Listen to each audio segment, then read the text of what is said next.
toughest quarterback matchup in Super Bowl history. Mike Vick joining us now. All right, Mike, what do you think is more likely on Sunday, a Bucs upset win or a Chiefs blowout? You know what? I'll have to say Chiefs blowout because Tampa, if they get complacent, if they get complacent, if they come out and play the way they played, early in the season, they at home. Everything is falling into their lap this season, and this is a beautiful time for them. It's a dream come true season to be playing the Super Bowl in your backyard. So I say that for only those reasons, only if they come out and they don't take full advantage of what the Kansas City Chiefs are going to present to them. If they're not focused, like they ended the year on the hot streak. And Brandon, anytime you're on the hot streak and then you have a couple-week hiatus, that flame can go out.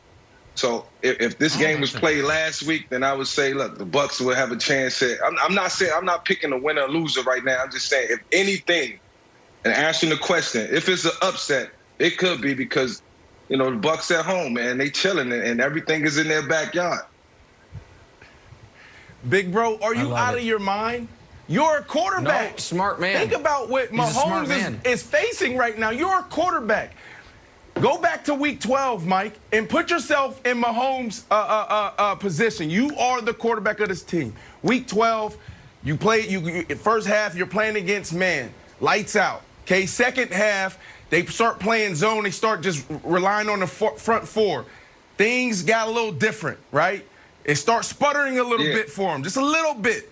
And then you go and you turn on the film. Okay, you got that game. You escaped. Now you're watching this team. You're watching all season, but typically we watch the last 4 games. But you had 2 weeks, so you're probably watching more. But the first footage you're going to turn on is the Green Bay game. So what they did in the second half, they carried into the Green Bay game. Right? We heard those guys talking about, well, Patrick Mahomes and Aaron Rodgers is pretty much the same person, right? You attack them the same way. Yeah. What did they do, Mike?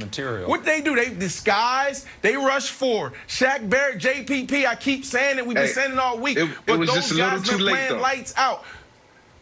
Okay, but Mike, now you're going into this game as the quarterback, and you can't run the ball, Mike. You can't run the ball. So now you got to rely on the pass game, and you got 4 guys that can get home, and you got to figure out what's happening. Where's people dropping? Where's my open man? So this is going to be a struggle for Mahomes. That's why you got to go with the Bucs more likely to win this game, to upset the Chiefs. Okay, so. Vick's obviously correct with respect to my dear friend and colleague Brandon Marshall, and I'm trying to ramp up the commentary as the day goes on. I was waiting for an ally to join the show. So all-time Chiefs coaching intern great Michael Vick is here, so I'm not the only Chiefs guy here now. So now we can ramp it up fully. All-time intern, the greatest intern in the history of Kansas City sports, Michael Vick. Brandon Marshall, I fear the pendulum has swung too far.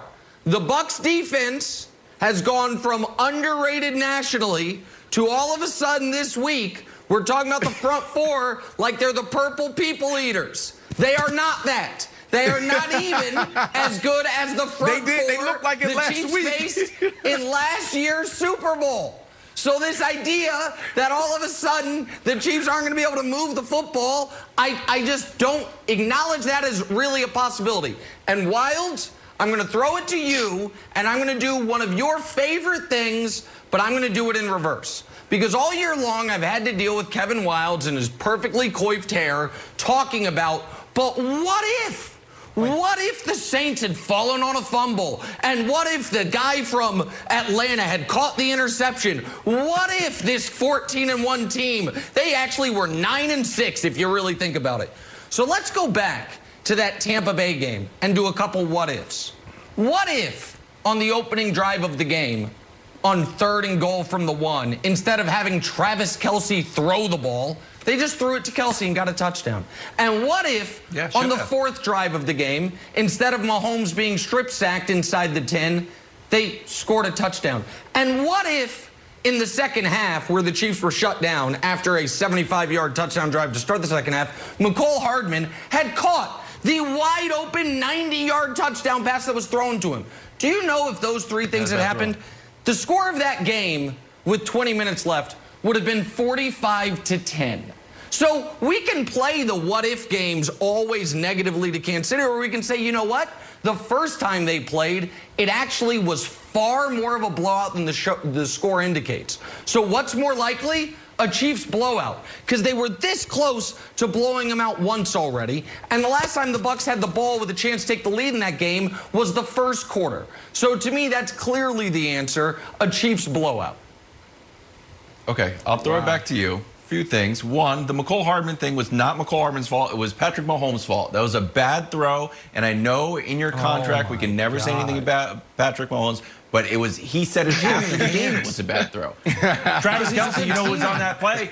Oh, Carlton Davis in there batting the ball down. Carlton Davis going to be all over the field. I told you guys, just because he got lit up for 200 yards in one quarter, no one thinks he's good. It's going to have a big game. Bad. Here's why I think it will be a Bucs upset. What team, Nick, has a reputation for taking their foot off the gas, for getting up early, taking their foot off the gas? The Chiefs. Oh, let's relax. Let a team come back. And what team or what player has been down big in the Super Bowl and had a big comeback? Hall of Famer Julian Edelman catching balls 1 inch off the ground. So I think, even though it's the Super Bowl, I think it's a little practice how you play the regular season like the postseason. You guys have taken your foot off the gas the whole time. You might open the door up a little bit for Tom Terrific to come storming back.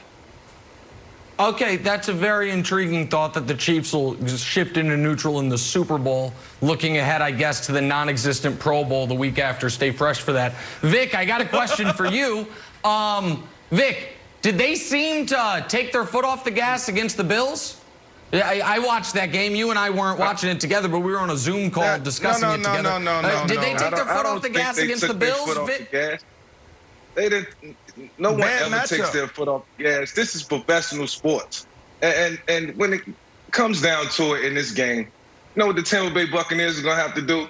They're gonna have to prove that they can beat the Kansas City Chiefs in all three phases: offense, defense, special teams. And more likely on defense, they're going to have to stop Patrick Mahomes. And that's what it all is going to boil down to. But they're going to have to prove to us for 4 quarters that this game is going to be different than what we've seen earlier in the season. Nick, stop going back to the Buffalo game.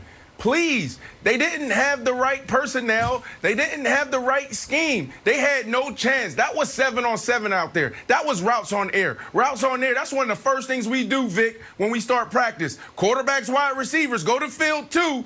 DBs, you go to field 1. And we literally go out there and run through our offense. And we throw the quick game. Then we go through our curl and our flat game. Then we go down the field. And there's nobody there. It's pitch and catch. There should never be a ball on the ground. And that's what happened because they weren't a smart guy. They weren't a smart defense then. They didn't disguise, and they had nobody can get to the pass rusher. So I'm not saying that the Tampa Bay Bucs are going to stop Mahomes, but what I am saying is they're going to slow him down because they have the personnel and the scheme to get it done. This game is going to be good. Hey, B. Hey, Brandon. Go ahead, Vic. I'll take speed over scheme any day. Look, speed over scheme any day. They're going to line up their safeties in Orlando. Yeah. Their safeties are going to be in Orlando. That's what they did the second half. Touchdowns for Disney World. It's going to be fun. They're going to say, hi, Mickey. There's another Tyreek touchdown.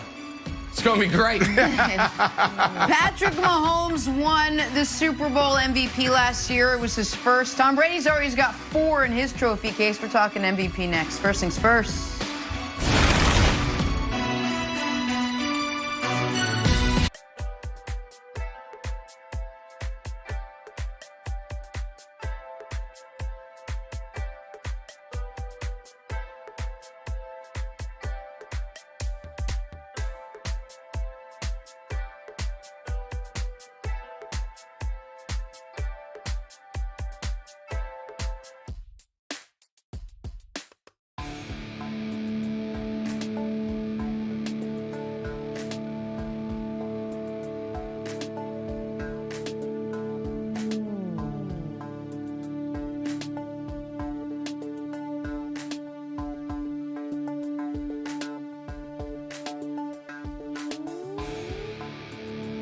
They rushed 4. Shaq Barrett, JPP, I keep saying it. We've been saying it all week. But those guys been playing lights out.